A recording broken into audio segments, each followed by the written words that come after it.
Applaus und herzlich willkommen. Hi, let me put these down. Hi, everyone. Thank you for coming. So how many of you in the audience are vegans? So good. Preaching the choir. Good. Vegetarians? Vegetarians, okay, cool. And how many of you is this the first vegan show you've been to? Okay, cool. Well, I am Ken from Happy Cow. It's the world's largest vegan and vegetarian restaurant guide and health food store guide. And how many of you have heard of Happy Cow? How many of you use Happy Cow? Oh, great. So I'm going to talk less about Happy Cow then. It's the world's largest guide. I have a very long speech, so I'm going to abbreviate it. Happy Cow, again, you can find vegan restaurants anywhere in the world. It's about 187 countries now. You can find vegan and vegetarian restaurants. And we have a Happy Cow cookbook, which is vegan and vegetarian, it's just vegan restaurants from the top restaurants in the world. We have a cookbook as well, which you can find at happycowcookbook.com. So let's get right into the statistics of Happy Cow, what I've learned about what's going on in the world in terms of vegan and vegetarian restaurants. So we have, this is a 15-mile radius around a city, and we're going to sort of count down which cities have the most vegan restaurants in the world. Okay, let's start. Sao Paulo, Brazil is number 10. Number 9 is Paris, France, with 64 vegan, all vegan, not vegetarian, vegan restaurants. Then we have Toronto, Canada at 67. We're getting higher. Berlin, Germany, 71 vegan restaurants in Berlin. Taipei, Taiwan, 72 vegan restaurants. Tokyo, 73. Los Angeles, 84. Vietnam, Ho Chi Minh, 88. New York, how many know what number 1 is? Number 1 is, what are we missing here? Rome? No. London, England, 128 vegan restaurants. That's incredible. It's had an incredible expansion in the last couple of years. So, but if you do vegan density by vegan restaurant per person, this is what it looks like. So Prague, now it was Czech Republic, now we call it Prague, Czechia in the United States. So Prague has 55 vegan restaurants in a 15 square mile area, but Prague is now number 1 in terms of the amount of vegan restaurants per person. And if you look, Warsaw, Poland is one of my favorite picks. In about 2 square kilometers, there are 45 vegan restaurants that you can walk to in Warsaw, Poland. That's one of my top choices in the world right now. It's incredible, and the food is fantastic. I'll talk about that a little bit later. Let's move on. Okay. Again, I'm going to move kind of quickly. I prepare for a little bit longer speech, but as far as what I do when I'm traveling, Airbnb, I actually am staying with someone that I met on an Airbnb. And as far as couch surfing is another great way to meet vegans. If you use couch surfing, there's a filter, and you can just say, I want to meet vegans in a new country. They're more than glad to meet you and show you around. And Facebook is a great way to connect with other vegans.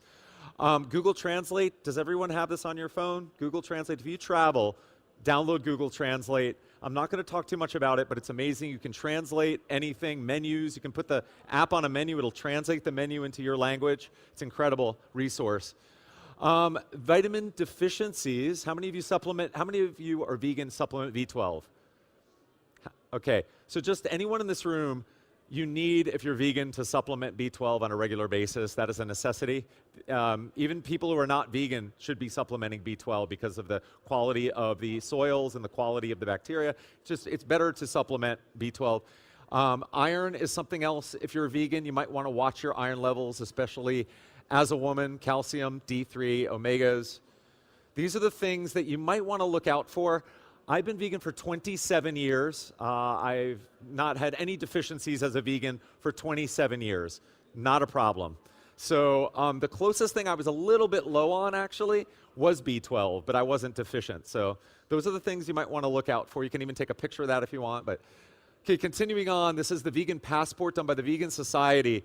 This is something that if you bring just this picture right here, that pretty much explains what you are if you're vegan and you travel as a vegan. It's a good thing to have as a vegan, to have this particular graphic. You can take a picture of that and just show it to someone, and they'll know what you eat. And you don't have to speak their language. You don't have to have a translator. Just show them that. You're done.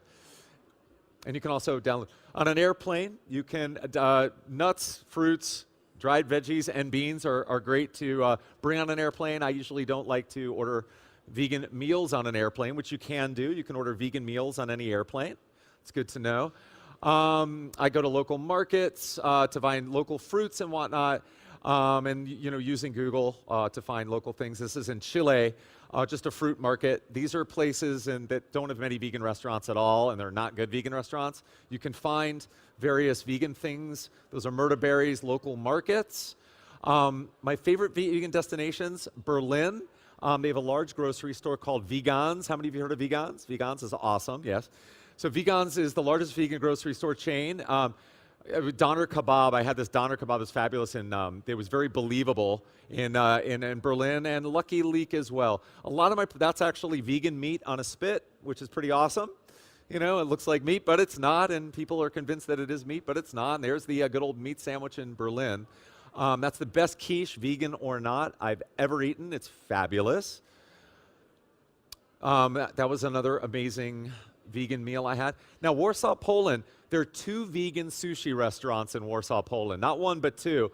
That picture I got in, I took that picture, and it was on the cover of the food section of Washington Post, our largest U.S. newspaper. They couldn't believe that anyone would do sushi like this in the world. And so that's the best, coolest vegan sushi I've ever eaten. Warsaw, Poland, they're way ahead of the game. 45 vegan restaurants in Yumiko as well. This is the burger in Warsaw that really started it all. This burger was in a contest with 25 real meat burgers.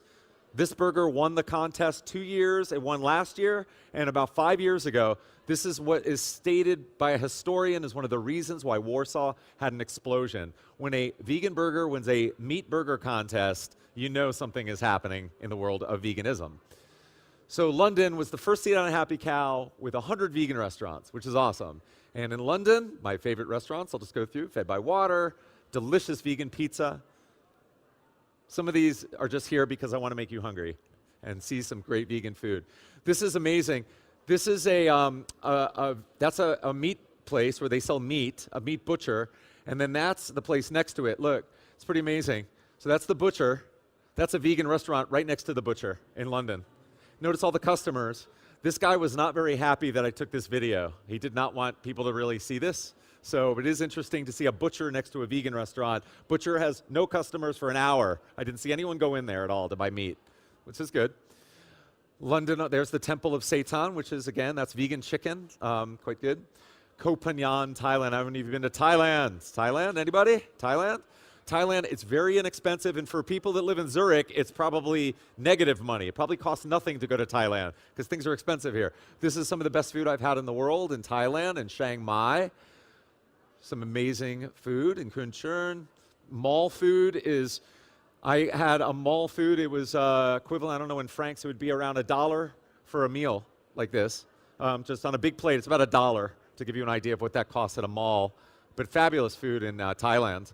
This is an amazing vegan bakery in Thailand. It's called Veganery. It's an incredible vegan bakery.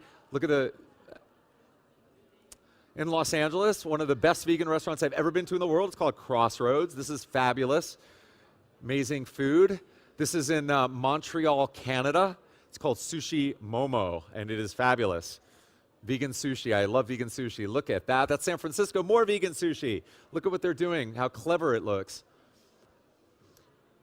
This is in Paris. I love Paris as well. Many vegan restaurants in Paris, around 50 now. That's in New York City, Pizza by the Slice. Vegan pizza by the slice in New York City. Screamer's Pizza. It's awesome. This was a place in the biggest meat culture place in the world, Uruguay in South America, southern tip. They had amazing food, and that was one of the best things I've ever eaten in my life. It was a quinoa savory muffin of some sort. It was so good. And again, this was in the meat-eating capital of the world. They eat more meat per capita than any place in the world, and just amazing. This in Lisbon, Portugal, was the very best crepe I've ever eaten. It was incredible. It was a potato wrapper, and inside was just, I don't know, this guy's from Ireland. He came down to Portugal, Lisbon, opened up a crepe place, and oh man, that was like the best thing ever. So fabulous. How many of you heard of The Sacred? Great place, right here in Zurich. I took those pictures a couple days ago. That ice cream, how many of you have had that ice cream right there? That, if you want ice cream that's as good or better than any ice cream in the world, that's it right there. I love coffee ice cream. That was amazing. And there's all their various flavors. And then last night I actually went here. It's called 26 Garden. It's not all vegan, but the food was incredible. They catered this incredible meal for us, and it was just really good, and those cakes were fabulous. It's another place if you want to go with your non-vegan friends, or this is a great place to go. So as far as vegan restaurants around the world, you're probably wondering what's going around in other countries. Well, Europe is ahead of the game. Europe's got the most vegan restaurants in the world as far as a continent goes. Africa has the fewest. So North America is a bit behind Europe, but look at this chart. In 2008, there were 446 vegan restaurants on Happy Cow. Do you notice what's called exponential growth? It's taking off like a rocket. Look at that. That actually is the figure of last night. I looked up, there were 6,582 purely vegan restaurants on Happy Cow. That's 10 more than last week, to give you an idea of what's going on.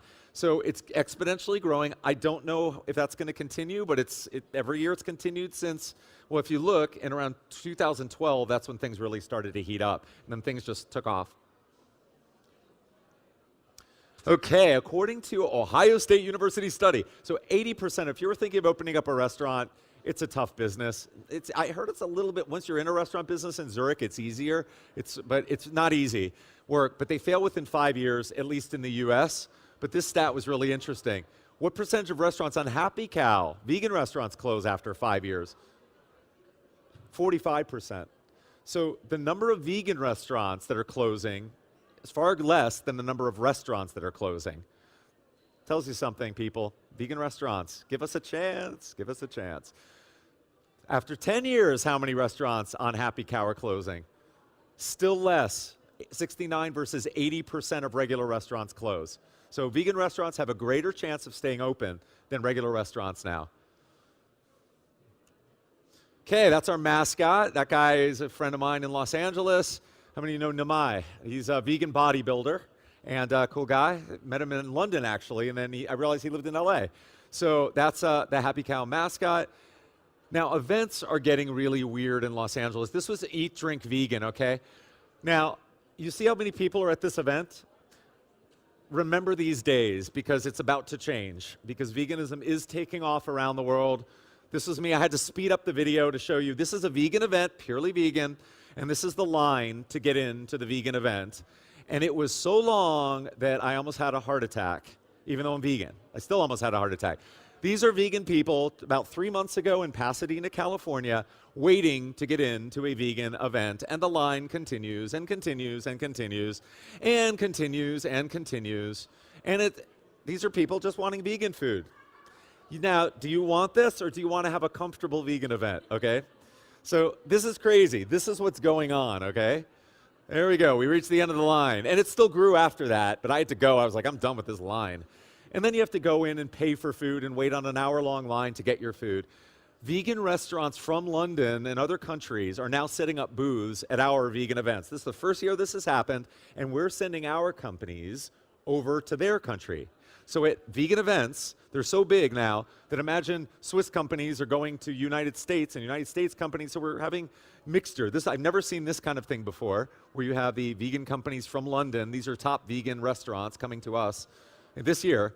And this is the largest, 35,000 people at this vegan event. This was about 2 months ago. 35,000 people in one day going to a vegan event. When I used to go to vegan events, this is what they look like. There were about 150, 500 people.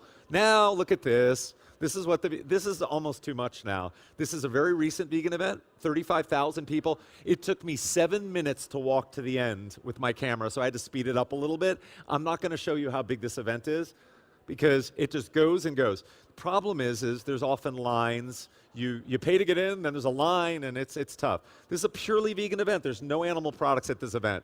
So this is what a Los Angeles vegan event looks like, and it's not as much fun as they used to be. I will tell you that right now. It's way down there, by the way. It ends way down there. That's a vegan event for you. There's a Happy Cow logo. Okay. So vegan events are becoming more specialized now. It's not just the vegan event.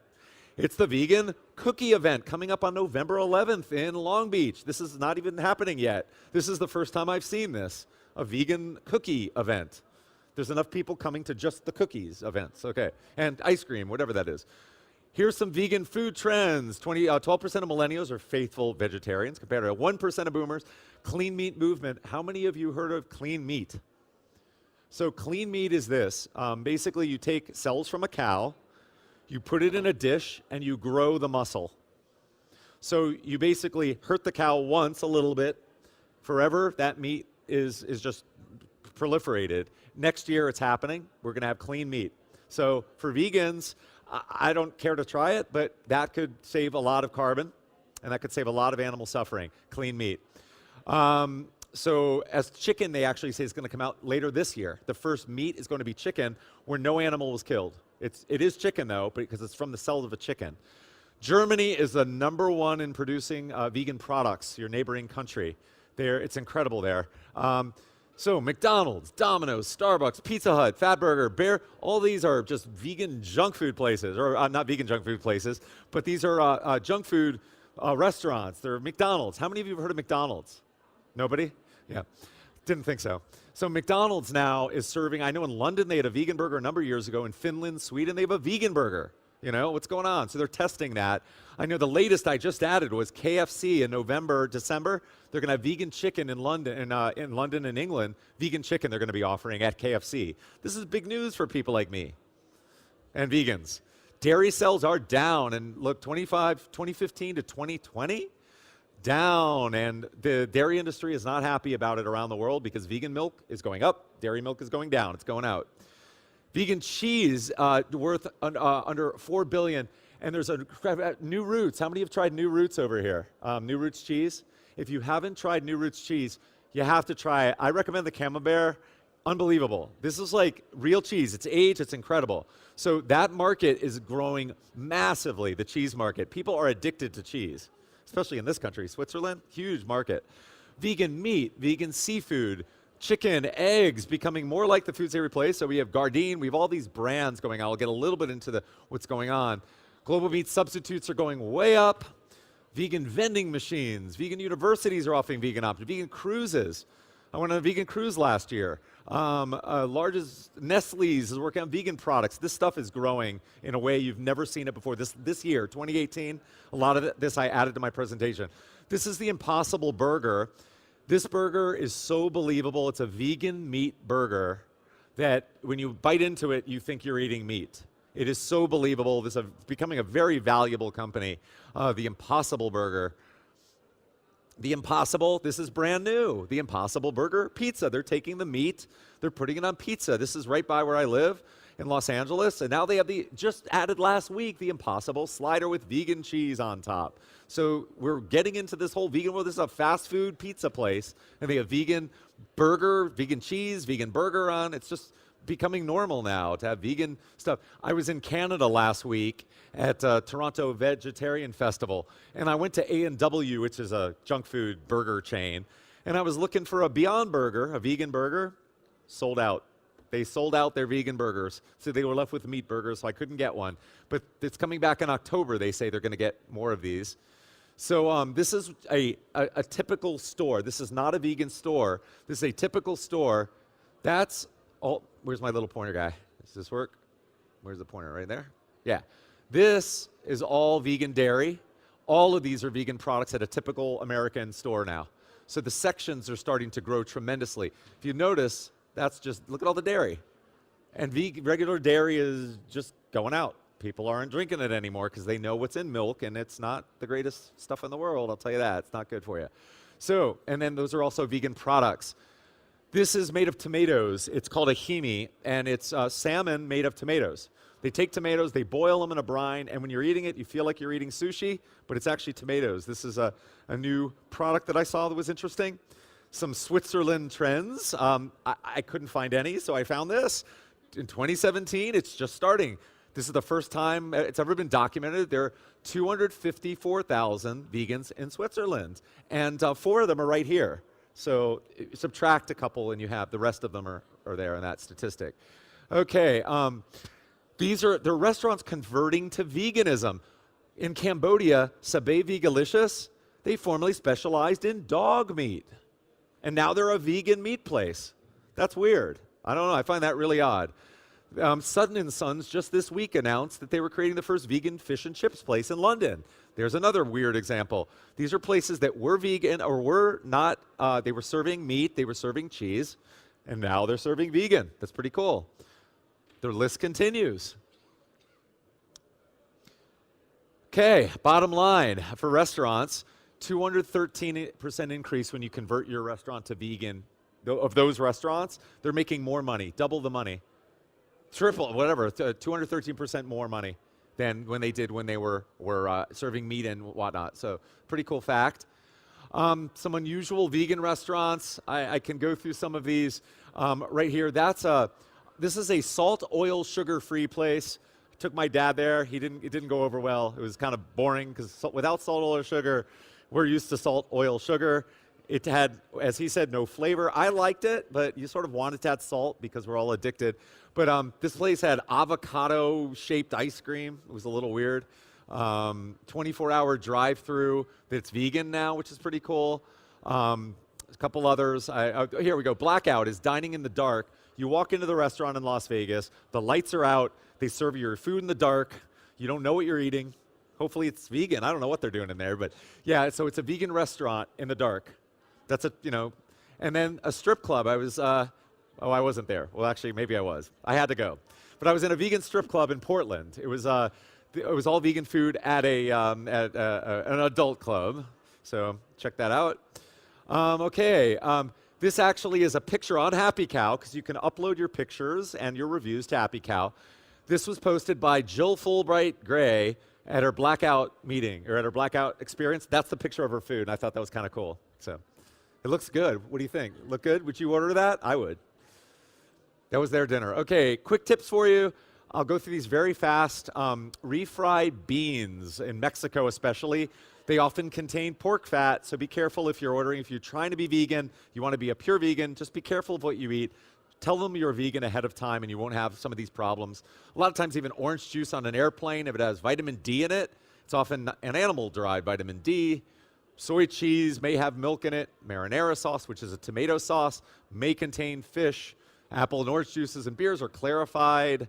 So there's basically what this is saying is, and you can take a picture of this, I won't go through all of it, but if you want to be vegan, it's not easy in this world. Just when you think everything's vegan, you realize that pizza crust in Italy has strutto in it, which is pork fat. So you're thinking, oh, I'll just order the crust and if you're trying to be vegan, you got to be a little careful. Talk to them ahead of time, make sure it's actually vegan. And finally, some people find vegans annoying. Okay, I have to say this to everyone. In England, the stat last year was 26% of people will never become vegan because they hate vegans.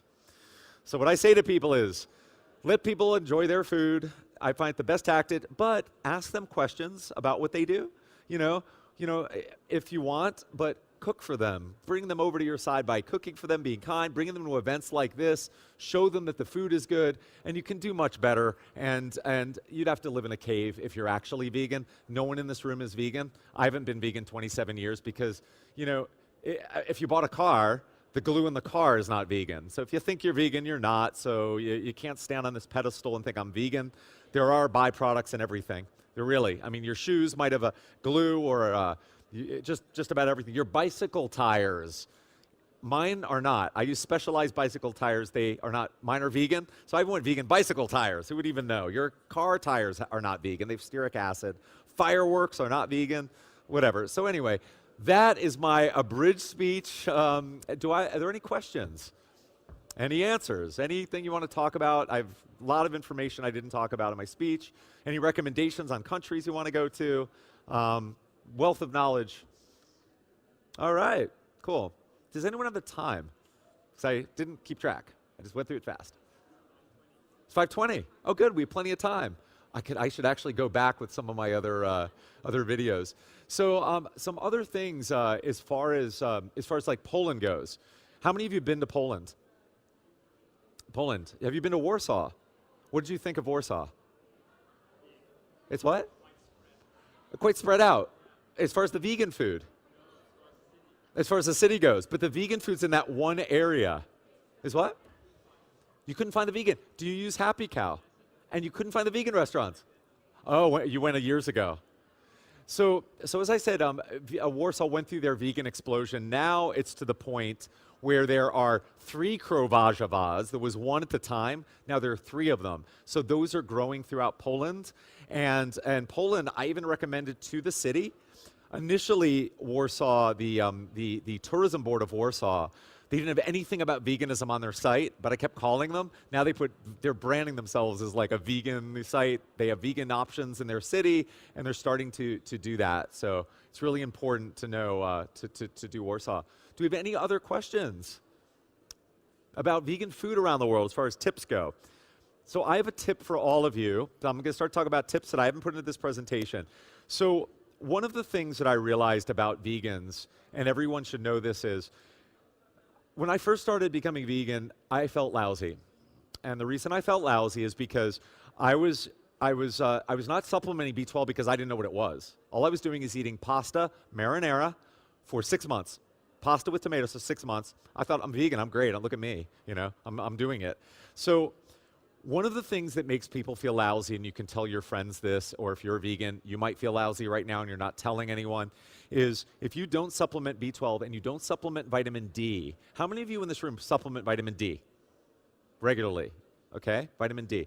Okay, vitamin D, if you live in Switzerland in the winter and you eat meat, you should be supplementing vitamin D. You're not getting enough sunlight. As human beings, we used to roam around outside. We don't roam around outside in the winter. We stay indoors. So we're not getting enough sunlight on our skin. We're not getting enough vitamin D in us, which will cause brittle bones over time. It'll cause your bones to start to get brittle, and you'll start to get fractures over time. So vitamin D is essential to mood as well. So with vegans, I say supplement vitamin D. I have so many vegan friends who've said, oh man, I went to the doctor and I had a vitamin D deficiency. It's not just vegans though. It's people who live in Switzerland need to get vitamin D. Now, an interesting thing about vitamin D is you can take mushrooms, regular mushrooms, in the summertime. You can put them in a bin and put them outside for 2 days. Let them soak in the sun for 2 days and let them dry out. They now have soaked in the D from the sun, keep them in there, pulverize them. Now you have your vitamin D. You don't have to buy a pill. That's a good tip, to have vitamin D in your life. Where did we get vitamin B12? Why are vegans deficient? Are we supposed to eat meat? Where was B12? Where did it come from? Well, one of the theories is, which is true, is well water out of the ground, when we got our well water or water from a not fully clean water source, had vitamin B12 in it. Well, now we chlorinate the water. We put some chemicals so that different bacteria doesn't grow in the water. We got rid of the B12. The B12's gone. So why are people, not vegans, but people becoming B12 deficient? It's because of that. The water contained the B12, and now we don't get that in our supply. So we need to have water, and it's really important to keep that in your diet. So B12, vitamin D. For women especially, eat your beans. How many of you like lentils? Eat lentils on a regular basis. Okay. So how many of you know to sprout your beans? To sprout your beans? Okay. Very good. So any seed product, this is what I've learned being a vegan for 27 years, whether it's almonds, whether it's chia seeds, whether it's any seed or nut, soak them overnight and throw that water out. What's happening is seeds have what's called, it's called a seed enzyme inhibitor, which keeps the seed from growing when it's just sitting there. It's waiting for water to hit it to wash off that seed enzyme inhibitor. So you want to wash that off. What that chemical does on the seed is it keeps the food, other nutrients from getting into your body. You want to soak your almonds. You want to soak your beans, especially. Soak your beans. It'll reduce your gas that you get from beans. Soak your beans. They become more nutritious. Soak your almonds. They become more nutritious. So what I do is I soak my almonds overnight, and then I dehydrate them, and they last a week, and you have these nice crunchy almonds. So soak them. Always soak your beans. Always soak your nuts. Let's see what else I've learned over the years. As far as, let's see what we have. No other questions? You haven't thought of anything? I went so fast, I could have gone through this thing. I'll go through the speech again. Okay, so as far as products go, yeah, go ahead. Oh, for Happy Cow, we're just growing so quickly. We're trying to keep we're just trying to grow. I mean, that's all we're really doing at this point. We're doing, we're improving the app. We're improving the website. We just added vegan doctors to the site. So you can find like a vegan doctor who's more conscious to the website. That's very important. We're doing, let's see, we're just, a lot of it's, app improvement. Some of it's a little bit secretive. We have some secret plans to take over the world. No, we're not going to do it quite that way. We're just growing around the world. We're now in, I believe, 12 languages, different languages, and people are writing reviews in different languages. So that's very important to have it in different languages so other people can learn about Happy Cow and learn about veganism. I'm going around the world. I'm speaking in Greece I think next week, but I'm going to Greece on Sunday to Athens to speak at Athens Veggie Nation, I believe it's called. I'll be going to Dusseldorf. I'm going to Geneva. So I'm going around and I'm just trying to spread the word. Veganism is exploding right now around the world. It may not feel it all the time in certain countries, but in the rest of the world, it is, in certain countries, as I said, in Warsaw and Berlin, it's exploding. So we're just there to help it grow. We're continuing, we have 450 ambassadors who help us to spread the word around the world of what, of helping us to update, helping us to promote at events. We have our Happy Cow mascot that we sort of send around, and we help to promote, the Happy Cow through that. But it's really just giving you and users a service to allow you to find vegan, vegetarian restaurants, stores and more, vegan bakeries. There's, what else is there? There's Airbnbs, or not Airbnbs, but B&Bs. B&Bs, shoe stores, anything that's vegan or vegan-centric, and veg options as well. That's what we do on Happy Cow, is we try to get people, to go to these different businesses and support them and then write reviews and upload their photos. So it's just that enough is a lot of work to be able to keep that going. It's a tremendous amount of work. So, yeah. Any other quick questions? Then I will continue talking for a few more minutes. As far as, again, you might ask, a 27-year vegan, have I been deficient or what have I seen as far as growth or what's going on? When I started, there were pretty much no vegan products. Cheese was a piece of tofu with yellow coloring of some sort. That was it. There were no vegan yogurts. There was nothing like that. Now, as I showed you with the vegan meats, they're so believable now. I went with my father to an event, and he brought back, it was an event just like this. It was called Natural Products Expo, and he brought back Beyond Chicken, which is an amazing brand. I know Bill Gates invested in Beyond Chicken, and he came back with this chicken, and he says, Ken, this is the best chicken I've ever had. And my dad is a stubborn meat eater, and he ate it, and he said, this is great. I said, Dad, that's from Beyond Meat. That's vegan chicken, and it was vegan chicken. And he said, Dad, I said, I can't believe you actually say it's better. But my dad is so stubborn, he still eats chicken. Which gives me, which actually poses a question, it begs the question, what is going on? Why are people, if the products now are getting better than the products that they're so-called replacing, what are people doing? Why are they not changing?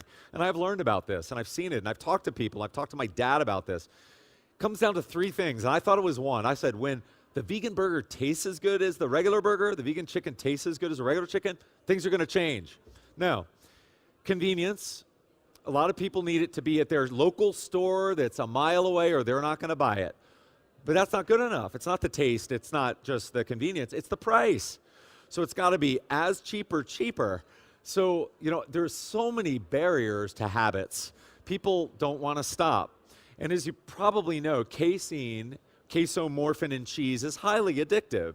When a baby cow gives off milk, it's actually addicting its baby to the milk. It's saying, baby cow, come back and drink my milk. If you've seen the documentaries, the casein, come back, baby, drink my milk. So the baby always goes to the mother's nipple and always wants that milk. Well, when you're drinking milk, you're also addicted to that mother cow with the chemical, with the hormone. You're like, oh, this. So we're dealing with addiction, and that's why people are like, well, cheese, it's still missing that something. Part of it's an addictive quality, but the textures are there. The Beyond Meat, it's there. We are there now. When I first tried the Beyond Burger, I said, this is it. The burger, for me, that's the burger. If this price comes down, it's convenient, we're done. We're there. It's 2018. The chicken, I tasted vegan seafood. It's called Good Catch. It was vegan tuna fish. We're done. It tastes great. The price is high. It's not convenient. What do you do? What can we do? So that's it. It's an issue, but we're working on it. And as vegans and vegetarians and as we all probably know, you know, when you're vegan, it's less suffering. We know the carbon footprint, cows emit carbon dioxide and methane, which is heating our planet. So the more vegetables that you eat, the more you're helping to save your family's life and your life and the planet. We're helping to keep this a more beautiful place. And the UN 2 days ago said meat consumption is one of the most destructive things we're doing to the world. So that's what this event is all about. I'm Ken Spector with Happy Cow. Please download our app. Please check out our website. We have forums which allow you to find answers on common questions about veganism. We have a lot of resources. It's not just a restaurant guide. It's a lot more than that on our website. It's also an app. And thank you very much for coming. And have a wonderful day. Ja, Thank danke vielmals.